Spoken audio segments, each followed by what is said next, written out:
And now, it's time for your Low Country Real Estate Market Update. Good morning, Charleston, and welcome to another edition of the Brian Beatty Real Estate Show here on the Big Talker, 1250 WTMA and WTMA.com. I'm your host, Brian Beatty. Thanks for joining me this morning, and today we have a special guest. We have Brian Wells of Coastal Creek Design. Good morning. Welcome. Hey, good morning.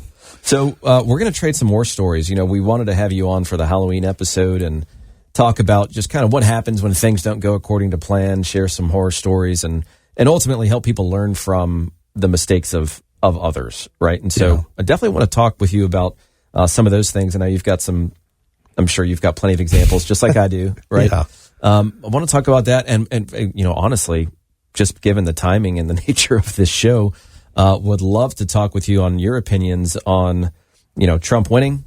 Right. And what the future of the market looks like. You know, I think that we're in for a little bit of a surprising market. I think people have gotten really used to like a seller-driven market, right, where the seller has the majority of the power as it relates to negotiating.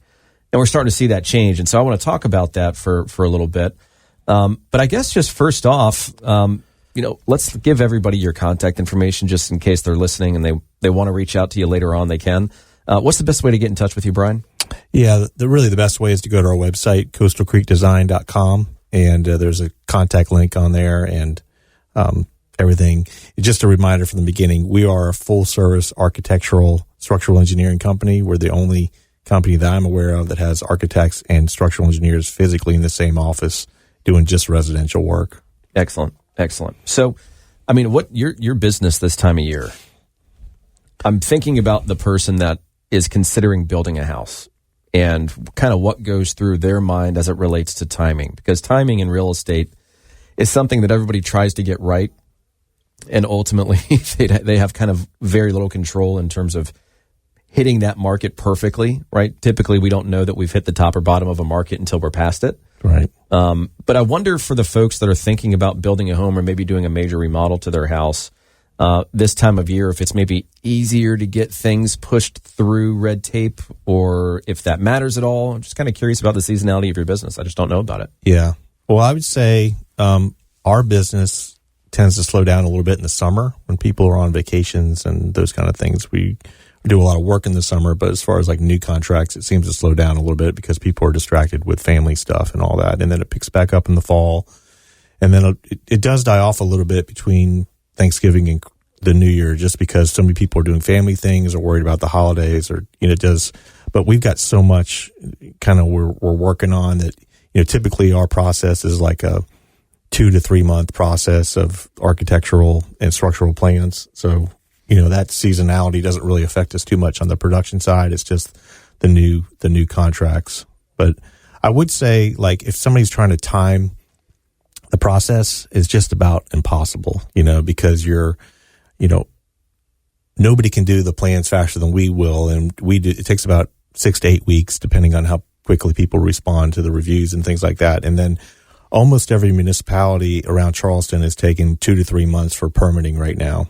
And then what we try to do is we try to get people to talk to builders and get pricing in parallel with that permitting process, which helps kind of accelerate things a little bit. But from the time you hire your architect to the time you get the actual permit in your hand is probably 4 to 5 months at least.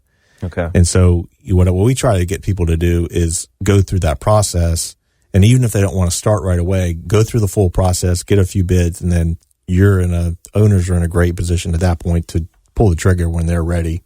I try and coach folks that listen to this show on the same thing, you know, especially when they're thinking of selling a house. It really doesn't matter if you're thinking of buying or selling. The point is preparation is key, right? And so we'll have folks that will treat inviting me over to their house as almost like the first showing, right? They want their home to be in perfect condition. They have pride and ownership. They want to, you know, feel like I'm impressed when I walk through, and I totally understand that. Quite frankly, I'd rather see your house at its worst than at its best. Right. So that if you intend on doing things to your house, I can coach you through that process. Mm-hmm. I can tell you what's reasonable to spend money on versus what's not reasonable to spend money on, where the ROI is going to be. And, you know, given the fact that, you know, I spend so much of my own money in renovations when I flip property, I know what stuff costs for the most part. And so I really enjoy the process of helping people prepare so that by the time we're ready, all those ducks are in a row, and it makes the process so much smoother. Yeah. So that's great. I agree with that. Switching gears. So, obviously the big ticket item, right, is our new 47th president. Mm. So I guess my first question is, do you anticipate being busier or slower as a result of the election? Well, there's a lot of things that come to my mind. One is, I think one of the reasons we've experienced so much growth in Charleston for the last 4 years particularly is because there are people that are in the Northeast that are not on board with all of the progressive ideas and taxes associated with those, and that has driven a lot of people to our location. One of the things I've heard, and you may know more about this than I do, but I know that there was a federal income tax break for people in the Northeast that were paying really high property taxes, and that was meant to try to stabilize some of the exit, just the volume of exits the out of the outflow Northeast. Mm-hmm. And I don't know if that's one of the things that this new administration would consider looking at, would be potentially removing those tax breaks to compensate for some of those really high property taxes. Interesting. Do you have any thoughts on that? Or I haven't looked into that very much. The same thing though, just in terms of, obviously there's the fiscal policy associated with your specific state, and that can obviously impact why people move and where they move. There's also the political aspect and the disagreement that a lot of people have with the way specific cities and areas are being run. Right. I mean, look at California and the incredible amount of outflow of people they've experienced that are landing in Charleston. Yeah. I mean, it's really become, over the past few years, this melting pot of an area that has changed, I think, over the past few years. I mean, I've lived here for 22 years, 23 years. It's amazing to see how much it's changed. Yeah. I mean, I would say that when I talk to people about, why they're moving here and, working with them on trying to get them to sign up for architectural services, they are typically people that are really smart, good people, own their own business, or they can travel for their jobs, and they just kind of they're done with trying to deal with some of the stuff that they have to deal with in other areas of the country. And I do think that the election is going to change it nationally, but still locally and statewide, they're still going to have a lot of the same issues, which I think is still going to drive a lot of the growth to Charleston. Right. It's been mentioned. We'll see if this actually comes to fruition or not. But it's been mentioned that, let me say this. It seems like Trump's campaign really focused on addressing supply side issues. Right? We don't have enough housing. Right. Let's reduce the regulatory cost associated with building and developing real estate to incentivize more of it. The problem is, with land being as much as it is, the cost of materials and labor being as much as it is, there's no wiggle room. There's nowhere to play except with the purchase price. Right. Right. And so if we can, do things like reduce the cost associated with building real estate, fantastic. I mean, we're somewhere between 3 and 7 million housing units short anyways nationally. But the idea of opening up federal land for building, I guess first question is, for it, against it, do you think it's a good idea? Well, I think that one of the greatest things we have in this country is the national park system. It's amazing that they would have the foresight to protect these beautiful places. I think that when you look at a large tract of land that is going to sit, there's a lot of, think about the amount of Westvaco land that has sold around here in the last 15, 20 years. Mm-hmm. To the consumer, to the public, if that's federal land versus Westvaco land, it's still the same number of trees getting taken out and the same impact of the development. So I think the federal government does have an obligation to protect a good portion of the lands, but I do think that in areas where they're adjacent to growing areas, if they can release some of that land, I do think it will take some of the help with some of the cost increases. We're in a bad situation here in Charleston because of the ocean. You've got a whole segment that is just not developable because of that. Sure, absolutely.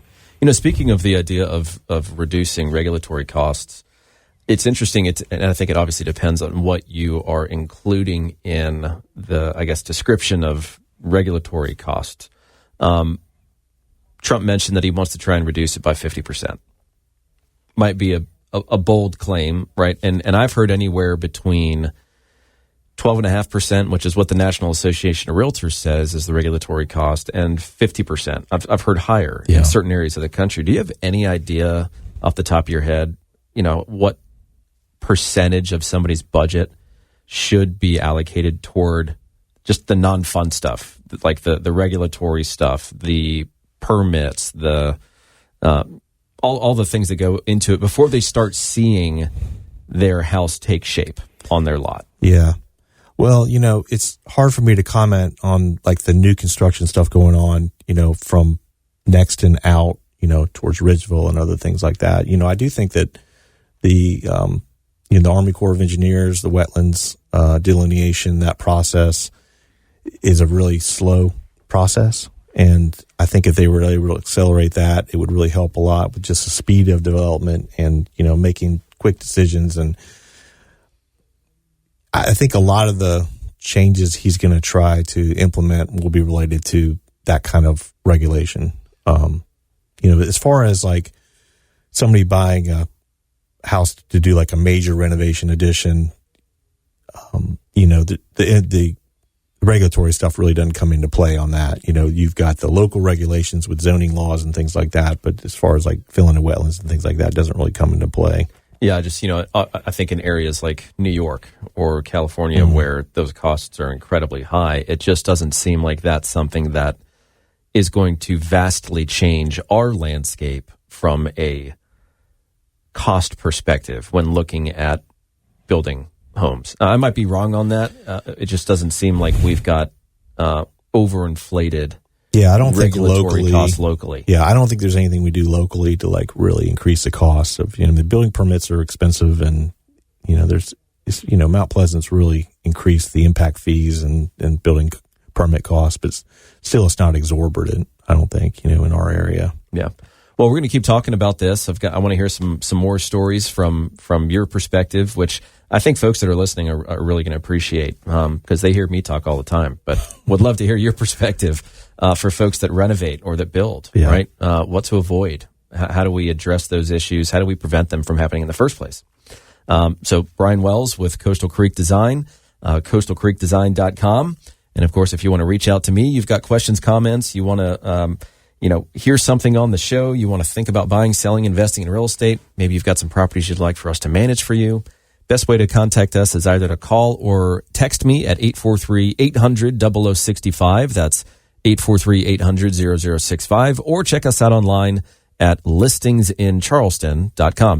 So I want to get into trading some more stories because, we wanted you on for the Halloween episode. I know that travel plans didn't allow that to happen.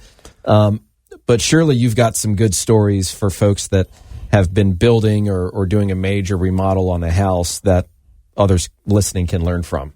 So anything in particular come to mind? Yeah, I've got two pretty good stories, and then I've got some general thoughts about it. Okay. The first one I'd bring up, and I think you've got some photos you can share on the YouTube site about this one.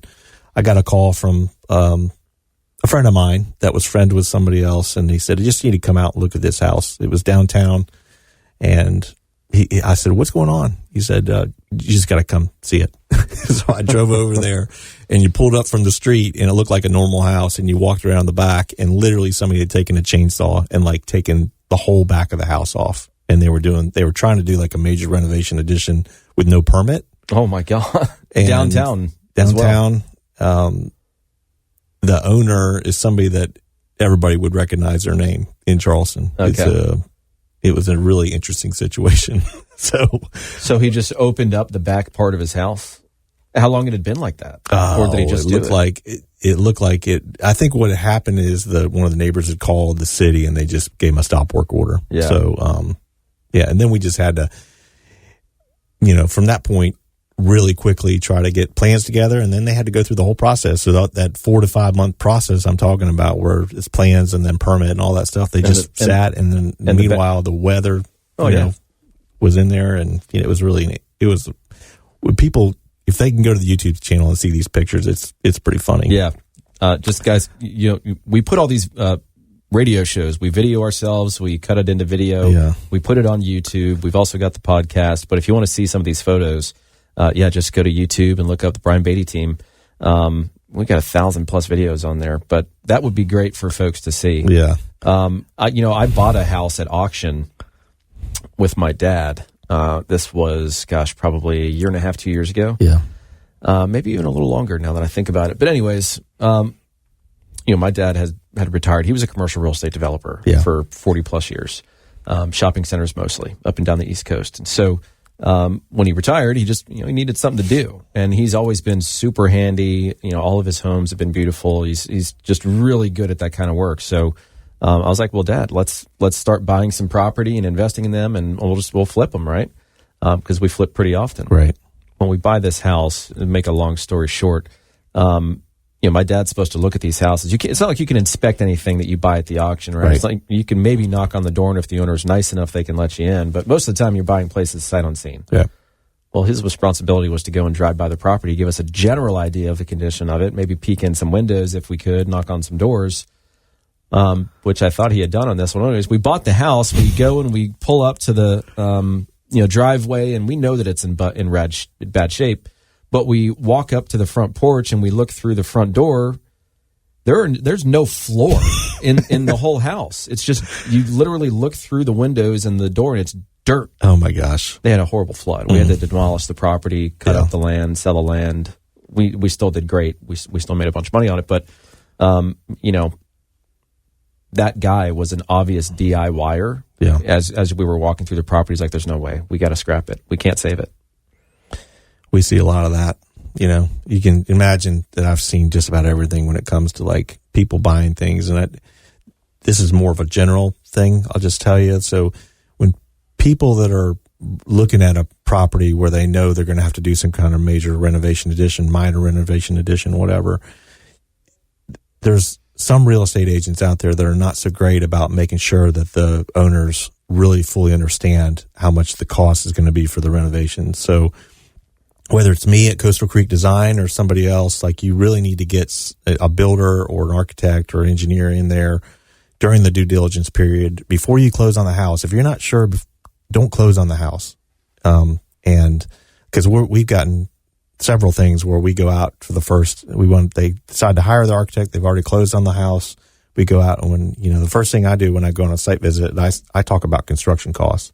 I don't want to be their builder. I want to be their architect, engineer, but I want to make sure they're realistic about what it's going to cost for the renovation they want to do. And lots of times people are shocked by the amount of, what they think is going to be a $150,000 renovation is probably more like a $400,000 or $500,000 renovation. And I go back to the real estate agent in those things of what did they do to make sure that their buyer was educated before they closed on the house. Educated and protected. Right. Contractually, right? And this is the challenge. We talk about this so much on this program, about the importance of interviewing an agent and ensuring that they have the experience and the qualities you're looking for to make this a smooth experience, a successful, profitable experience. Right.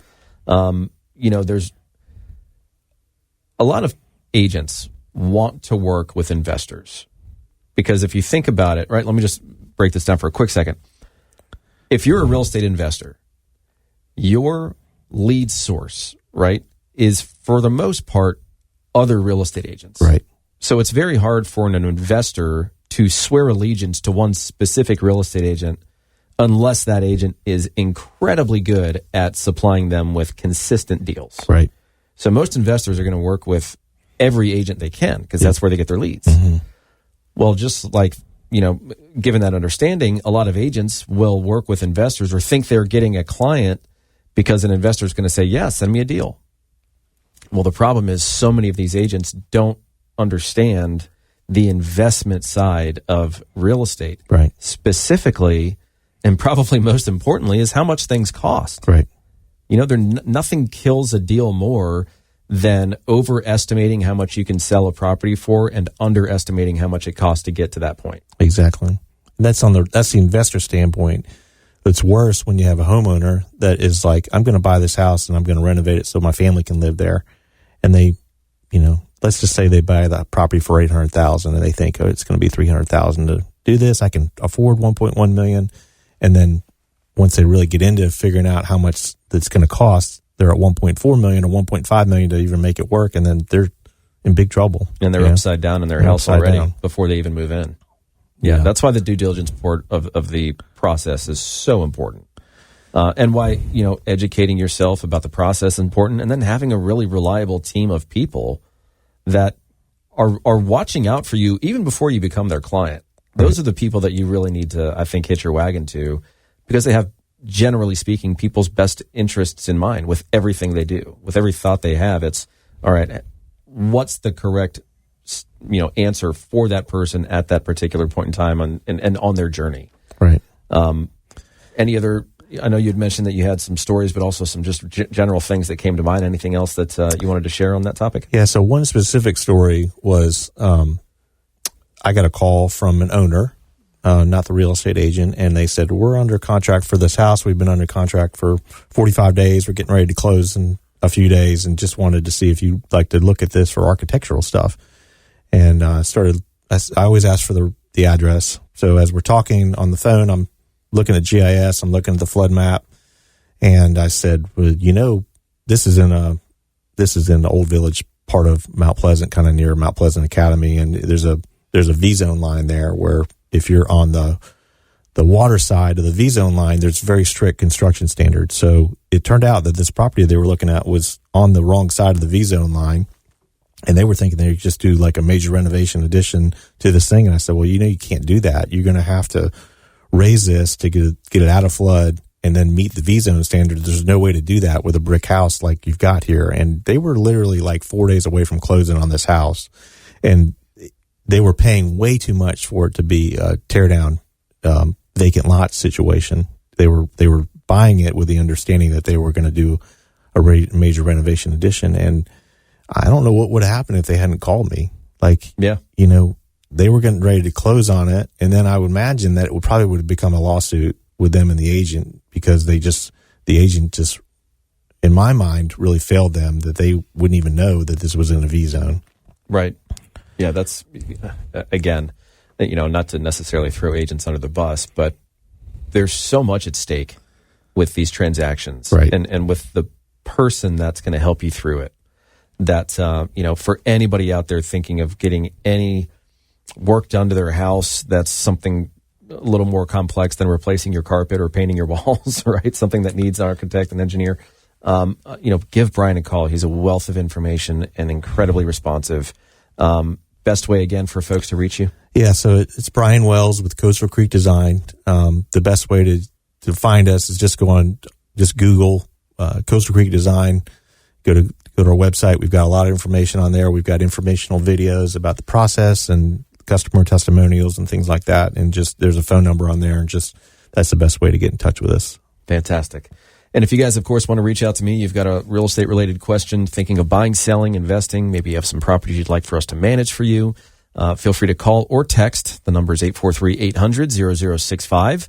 That's 843-800-0065. Or check us out online at listingsincharleston.com.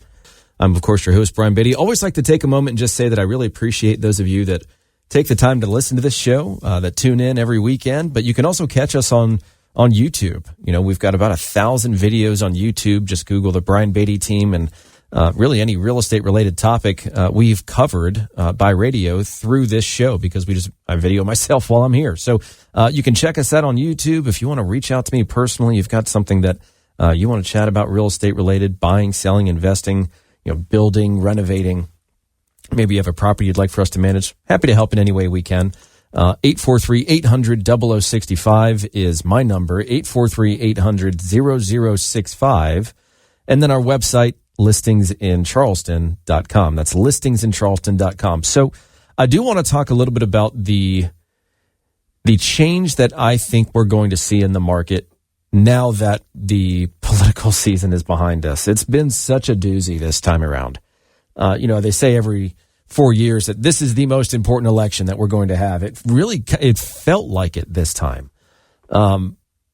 Everybody has been just locked in to what's going to happen here. And a lot of folks have been straddling the fence waiting for this decision to determine whether that's going to basically knock them off the fence and into a decision about whether they're going to buy or sell a home or not.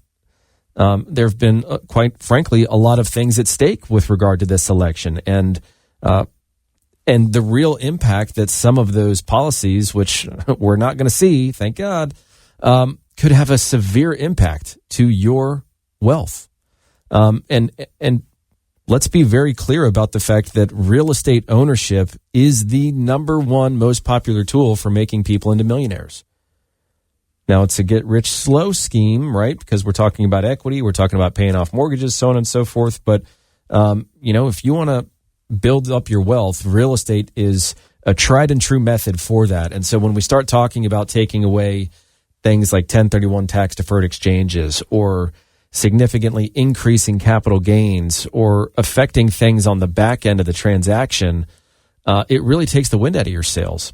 What we are not, I think, going to see very much of are going to be things like demand-related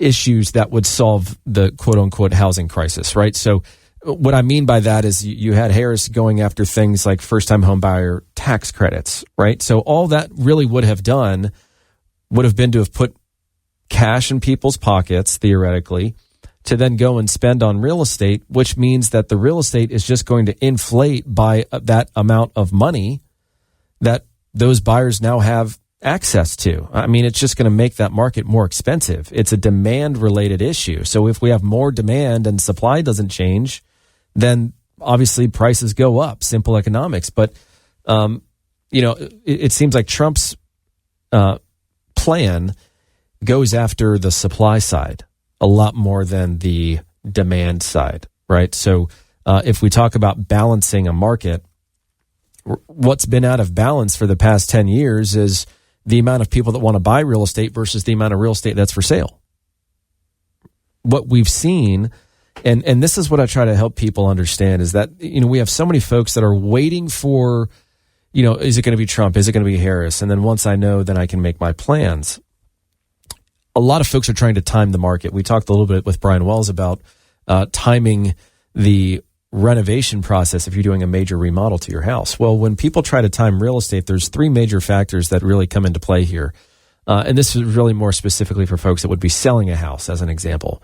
But it works both ways. So we look at three major things. Well, I guess four if we're being technical about it. The first one would be your level of motivation, right? But the second would be, what does the active, comparable environment look like? Meaning, if you're thinking of selling and you're trying to figure out when the best time to sell is, well, the first thing we have to look at is, well, what are we competing against? What's under contract right now? What has sold recently? What tried to list for sale but didn't sell? We call those expired or canceled listings. What does the comp environment look like right now, and is that conducive to accomplishing your goal? Maybe you've got a few properties that are on the market that are lower than you want them to be. Well, we're kind of in a market right now where we're not sure if the next path is going to lead toward more appreciation or if we're going to start to see prices flatline. I don't necessarily see prices coming down, certainly not by a drastic degree, but we certainly are going to anticipate not a stoppage, but a very, I'd say, abrupt reduction in the speed at which properties appreciate, right? That's what I'm anticipating. And the reason for that is I think supply. I think we're going to have more properties on the market come spring. I think it's going to be a pretty interesting spring market for us. So we look at the active comp environment first, getting back on track here, right, in determining when's the right time to sell a house, right? Well, first thing is, what do your active comps look like? If you've just had a sale that's a really good sale that supports your goal, then you would want to use that comparable sale as quickly as possible. So that might create some urgency for you. On the other hand, folks will look at it and they say, well, we've had 2 sales in the neighborhood in the past, 60 days, but both of them, gave their homes away, right? That's the opinion of the owners, right? Well, those people just sold for less money because they needed to sell. We don't have to sell. We'd like to get more money for it, and we think we can. That's entirely possible, but the problem is, we've only talked about one perspective from the ability to determine when do we time the market. The first is the active comp environment. The second is the overall trend within the market. Are we headed toward a normal market, buyer's market, seller's market? What's the overall trend? And then you've got the seasonality of the market, right? What do we anticipate this time of year? What does our competition look like at this time of year? So on and so forth. And so for the folks that have been waiting for this election to pass, that are now in a position where you can either kick the can down the road or you can make a decision based on, do I want to sell my house or not, or do I want to buy a home or not, and when do I think that might be? We've had so many folks that have said that until the election occurs, they're not making any plans. And so I guess the question now is, well, what now? What's next for you? How does this impact your plans? And does that now mean that you are going to variously consider selling a house, buying a house, investing in real estate? If you're struggling with how to even approach that discussion with yourself or with your partner or whomever, I'm happy to, kind of play moderator, so to speak, and just have a conversation with you about what you're looking to accomplish and whether I think the market will support it or not. Because you've also got 3 opinions of value, right? We've talked about how to kind of identify whether it's the right time to sell a house or not. And you look at the active comp environment, you look at the seasonality of the market, and you look at the overall trend within the market, right? How's the market behaving? But when it comes to price, we've got 3 different opinions on price. We've got the buyer's opinion, or the willingness that they have to pay a specific price for a property, the seller's willingness to sell the property at a certain price, and then we've got what we can prove through data, right? Through sales data, through public data. And that's where, I think a really good understanding of the market, of buyer and seller behavior, and the ability to analyze the data appropriately is what leads to, I think, properties being sold or not sold, or properties getting the most money possible or not. There's a lot of flaw in the process that's not policed, that is full of shortcuts that you can take as a real estate agent. But I think when you do that and you don't approach the process of like determining what a property is worth with the utmost integrity and not cut corners and really put your heart and soul into that analysis, and you get it right and the property sells quickly, you breathe the sigh of relief that you're like, you know what? I understand this market extremely well, and I can coach my folks to understand it as well, and at least give them some reasonable expectations. I think, frankly, the agents that take the shortcuts, that don't put in the time and the effort and the diligence to really craft a specific plan for somebody, that just kind of put them on the conveyor belt, right? It's just another transaction. I think that makes a big difference for a lot of folks. So if you're thinking of buying a home, selling a home, investing in real estate, you want to have a conversation about it and just start to put a plan together. I can give you some things to think about. And in most instances, for somebody that's a few months away from actively starting the process, there's some things you can probably start doing now that ultimately will save you time and money and stress when it's all said and done. So happy to provide you with any information you'd like. Maybe you want to get your hands on a copy of the guide that I personally wrote, which is the most comprehensive home seller guide in Charleston. If you guys want a copy of that, all you have to do is text the word guide to 843-800-0065. That's 843-800-0065. Or you can go to listingsincharleston.com and contact us that way. But if you guys have any questions about the market, about the trajectory of the market, about what might need to happen, for you in your area, in your price range, in order to maximize your sales price, I'm more than happy to help. It's what we're here for. So again, 843-800-0065 or listingsincharleston.com. So we're talking a lot about just what we think the market's going to look like this time next year, maybe beginning of next year. I think we're going to start to see some change. And so I want to go through just a few more key points on that. Also just want to remind you guys, if you're thinking about selling your house, a few quick things. Number one, we've got a ton of people looking for properties right now. So, and there isn't a buyer out there that doesn't want an agent to call them with some off-market opportunity that no one else knows about. So there's a lot that we can do to help you sell your property before we even have it hit the market. So if you want a bit of a, kind of a customized approach to selling your property where you don't want it actively on the market, we have some very successful ways of helping you accomplish a sale without it being publicly listed. So, and same thing with buyers that are thinking of, purchasing a property. Talk to us first. Maybe we've got something that is not listed that you can buy. That's just, playing the role of matchmaker like so many good real estate agents can and should be doing. But I do want to talk for just the last few minutes here about what I think is going to happen to this market next year. We'll do a more entailed prediction show coming up here in the next few weeks. But what I see happening is we've had several years at this. We've had about a decade in the making to get to the market where we are now. Right? If you think about it, properties really started appreciating at a consistent pace back in 2014 here locally. So we've had a decade of appreciation. Obviously, over that time, people have gained incredible amounts of equity while also being able to refinance at interest rates that they thought they would never see, ever. I mean, sub 3% interest rates. So for a lot of folks, it was about as good as it could get, except for those that hadn't bought yet, or that maybe wanted to move up but couldn't because they just got priced out of the market, they didn't time it right, whatever the case might be. So fast forward to now, and we ask ourselves the question of, all right, well, what are we going to anticipate next year, right? We're through the election. We don't have that as a weight on our shoulders anymore. We can think more clearly now that we have an idea of the direction of our country, which I think is just good business. I mean, it makes sense. I'm not faulting you or anybody that's used that as a reason to not move now. I totally get it. I'd be in the same position if I were you. Now that we're in, I think, decision-making mode again, when we look at, let's just take a moment and just realize that we have had a ton of people move here over the past several years, right?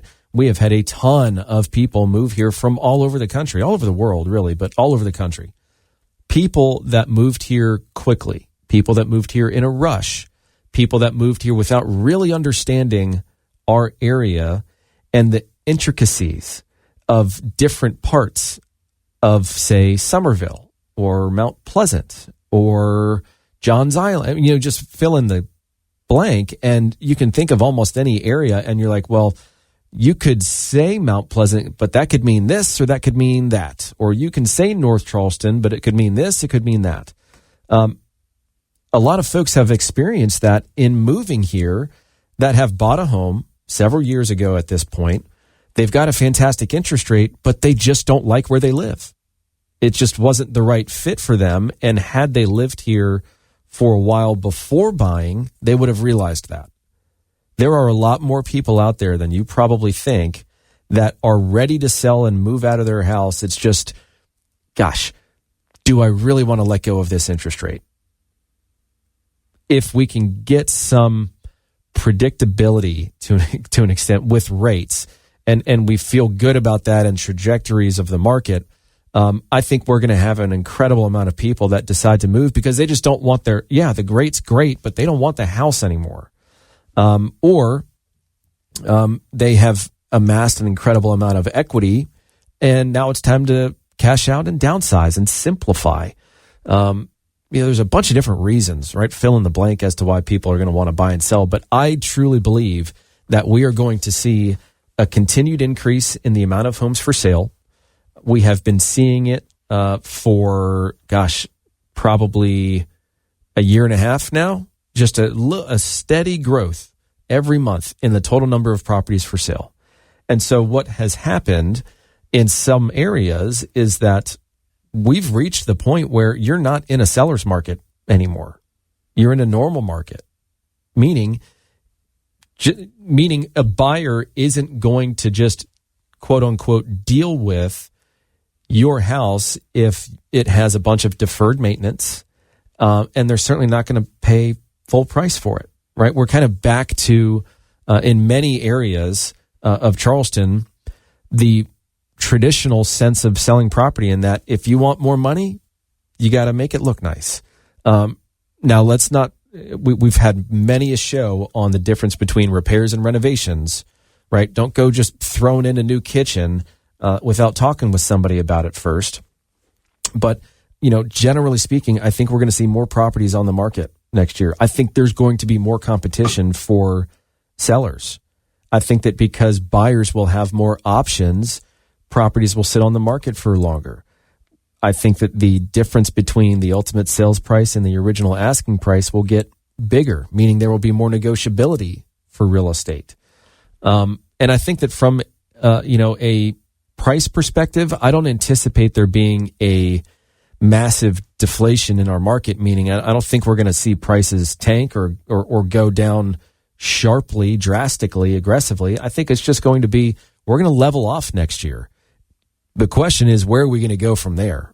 Is this just a little plateau and then we're going to start climbing that mountain again, right? We're going to start seeing more appreciation, or are we getting ready to get into no man's land with our market and we're not sure if prices are going to go up or go down? Because that's a dangerous place to be.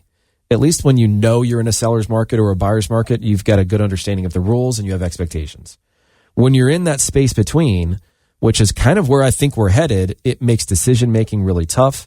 And so I think that for the folks that are considering selling, depending upon your area and price range, and this isn't a sales tactic, it might behoove you to put your home on the market sooner rather than later. I don't think it's going to make a drastic difference one way or the other for the majority of people, but for some it could.